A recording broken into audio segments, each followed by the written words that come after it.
இப்போ நம்ம பார்க்க போகிறது என்னென்னா யூனிட் 5 சம்மந்தப்பட்ட ப்ரீவியஸ் இயர் கொஷின் பேப்பரை நம்ம பார்க்கலாம். சரிங்களா? ஓகே.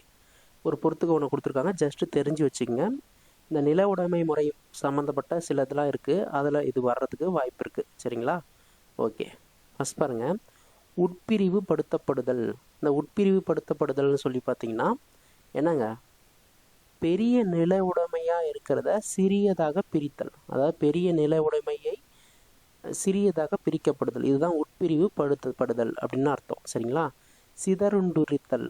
சிதறுண்டிருத்தல் அப்படின்னு சொல்லி பார்த்தீங்கன்னா அது பார்த்தீங்கன்னா ஒரே நில உடைமையாளருக்கு பல இடங்களில் சிறிய நிலங்கள் சொந்தமாக இருக்கிறது தான் சிதறுண்டிருத்தல் அப்படின்னு சொல்கிறோம். சரிங்களா?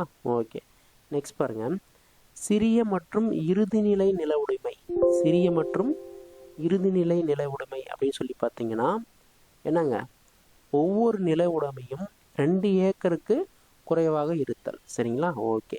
நில உடைமை ஒருங்கிணைப்பு அப்படின்னு சொல்லி பார்த்தீங்கன்னா நில சீர்திருத்தத்துடைய ஒரு அங்கம். ஜஸ்ட்டு தெரிஞ்சு வச்சுங்க, அது போதும். சரிங்களா?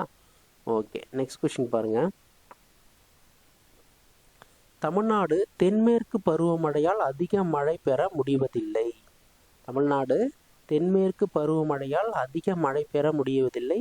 இது மேற்கு தொடர்ச்சி மலைகளின் மலைமறைவு பகுதியில் அமைந்துள்ளது. ஓகேங்களா? கூற்று பார்த்தீங்கன்னா தமிழ்நாடு தென்மேற்கு பருவமழையால் அதிகமான மழை பொழிவை பெற முடிவதில்லைன்னு கொடுத்துருக்காங்க. காரணம் பார்த்தீங்கன்னா மேற்கு தொடர்ச்சி மலையில் மலைமறைவு பகுதியில் அமைந்துள்ளதுன்னு சொல்லியிருக்காங்க. இரண்டும் சரி, சரியான விளக்கம். சரிங்களா? இதுதான் கரெக்டு. ஓகே. நெக்ஸ்ட் பாருங்கள்,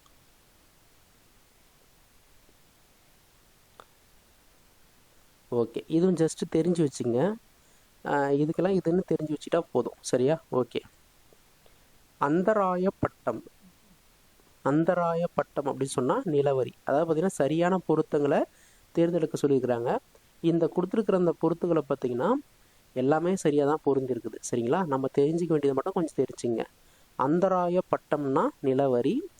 சேக்காயம் அப்படின்னு சொன்னால் சேக்காலை வரி. அரிசி காசு அப்படின்னு சொன்னால் உப்பளம். கலாலாவு பட்டம் அப்படின்னு சொன்னால் செய்த பிழைகள் அப்படின்னு அர்த்தம். சரிங்களா? இதெல்லாம் தெரிஞ்சு வச்சுங்க போதும். ஓகேவா? அந்தராய பட்டம்னா நிலவரி. சேக்காழம்னு சொன்னால் சேக்காலை வரி. அரிசி காசு அப்படின்னு சொன்னால் உப்பளம். கலாலாவு பட்டம் அப்படின்னு சொன்னால் செய்த பிழைகள் அப்படின்னு சொல்லி அர்த்தம். சரிங்களா? ஓகே. நெக்ஸ்ட் கொஸ்டின் பார்க்கலாம். ஓகே. பின்வருவற்றில் சரியாக இணைக்கப்பட்டுள்ளது எதுன்னு சொல்லி கேட்டிருக்காங்க. ஓபேக் அப்படின்னு சொன்னால் ஓபிஇசி அப்படின்னு சொன்னால் organization of the petroleum exporting countries. இந்த மாதிரி கொடுத்துருந்தாங்கன்னா நீங்கள் பெஸ்ட்டு நீங்கள் இங்கிலீஷ் வெர்ஷனை பார்க்குறது ரொம்ப நல்லது. சரிங்களா? தமிழில் ட்ரான்ஸ்லேட் பண்ணும்போது கூட ரொம்ப பிரச்சனையாக ட்ரான்ஸ்ஃபர் பண்ணி வச்சுருவாங்க. இந்த சமயத்தில் நீங்கள் இங்கிலீஷில் பார்த்தீங்கன்னா உங்களுக்கு ஈஸியாக உங்களுக்கு புரிஞ்சிடும். சரிங்களா? இப்போ இதில் சரியாக இணைக்கப்பட்டுள்ளதில் பார்த்தீங்கன்னா பெட்ரோலியம், அதாவது ஓபேக் அப்படின்னு சொன்னால் பெட்ரோலியம் ஏற்றுமதி செய்யும் நாடுகளின் அமைப்பு அப்படின்னு சொல்லி கொடுத்துருக்காங்க. சிஎன்ஜின்னு சொல்லும் போது கலப்பு நைட்ரஜன் வாயுன்னு அப்படின்னு கொடுத்துருக்காங்க. அதே போல் ஐஆர்இடிஏ அப்படின்னு சொன்னால் இந்திய புதுப்பிக்கத்தக்க ஆற்றல் வளர்ச்சி முகமை அப்படின்னு சொல்லியிருக்கிறாங்க. ஓஎன்ஜிசி அப்படின்னு சொன்னால் oil and nitrogen gas corporation limited, எண்ணெய் மற்றும் நைட்ரஜன் வாயு நிறுவனம் அப்படின்னு சொல்லி கொடுத்துருக்காங்க. இதில் சரியாக இணைக்கப்பட்டுள்ளதுன்னு பார்த்தீங்கன்னா 1, 3 மட்டும்தான் சரியாக இணைக்கப்பட்டுள்ளது. அதாவது பார்த்திங்கன்னா ஓபேக் அப்படின்னு சொல்லக்கூடிய பெட்ரோலியம் ஏற்றுமதி செய்யும் நாடுகள் அமைப்பு கரெக்டு. அதே போல் ஐஆர்இடிஏ அப்படின்றது இந்திய புதுப்பிக்கத்தக்க ஆற்றல் வளர்ச்சி முகமை, அது கரெக்டு. சரிங்களா? சிஎன்ஜி அப்படின்னு சொன்னால் கம்ப்ரஸ்டு நேச்சுரல் கேஸ் அப்படின்னு சொல்லுவாங்க, இது வராது. சரிங்களா? அதே மாதிரி ஓஎன்ஜிசியும் பார்த்தீங்கன்னா இதுவும் வர்றதுக்கு வாய்ப்பு இல்லை. சரியாங்க? ஓகே. நெக்ஸ்ட் பாருங்கள். இதெல்லாம் நீங்கள் இங்கிலீஷ் வெர்ஷனில் தெரிஞ்சுக்கிறது ரொம்ப நல்லது. ஓகேவா?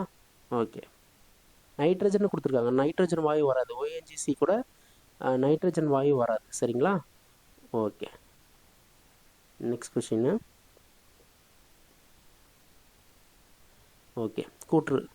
தமிழ்நாடு அரசின் சமூக நலம் மற்றும் பெண்கள் அதிகாரமளித்தல் துறை ஏழைகள், தாழ்த்தப்பட்டோர், பெண்கள், குழந்தைகள், மூத்த குடிமக்கள் மற்றும் திருநங்கைகளின் நலனை எப்போதும் உறுதி செய்து வருகிறது. காரணம், பெண்கள் தங்களுக்கு கிடைக்கும் இந்த ஏற்பாடுகளிலிருந்து உண்மையில் பயனடைவதை உறுதி செய்வதற்காக இந்த நடவடிக்கைகள் குறித்து பெண்கள் மற்றும் சமூகத்தில் உள்ள மற்றவர்களிடையே விழிப்புணர்வை ஏற்படுத்த இந்த துறை பல நடவடிக்கைகளை எடுத்து வருகிறது. சரிங்களா? அப்போ இதில் எல்லாம் கரெக்டாக தான் இருக்குது. இரண்டும் சரி, கவுற்று காரணம் சரிதான். சரிங்களா? ஓகே, நெக்ஸ்ட் பாருங்கள். தமிழ்நாடு நகர்ப்புற வேலைவாய்ப்பு திட்டத்தில் பின்வரும்ல எது சரியானதுன்னு கேட்டிருக்காங்க. ஃபஸ்ட்டு பாருங்கள், இது பல்வேறு திறன் மேம்பாட்டு திட்டங்களுடன் இணைக்கப்படும். இந்த திட்டத்தில் பணிபுரிவர்கள் பெரும்பாலானோர் ஆண்கள் அப்படின்னு சொல்லியிருக்கிறாங்க. இல்லை, பெண்கள் தான். நிறைய பேர் பெண்களும் ஈடுபடுறாங்க, அதனால் இது வராது. அதே போல் இது மத்திய அரசால் பகுதியளவு நிதி அளிக்கப்படுகிறது சொல்கிறாங்க. இதுவும் இல்லை. இது நகர்ப்புற ஏழைகளுக்கு சுய வேலை வாய்ப்புகளை வழங்குகிறது அப்படின்னு சொல்கிறாங்க. இதுவும் இல்லை. சரிங்களா? அப்போ ஃபஸ்ட்டு இது பல்வேறு திறன் மேம்பாட்டு திட்டங்களோட இணைக்கப்படுது அப்படின்றது தான் சரியான ஆன்சர். ஓகேங்களா? ஓகே, நெக்ஸ்ட் கிளாஸில் நம்ம பார்க்கலாம். தேங்க்யூ.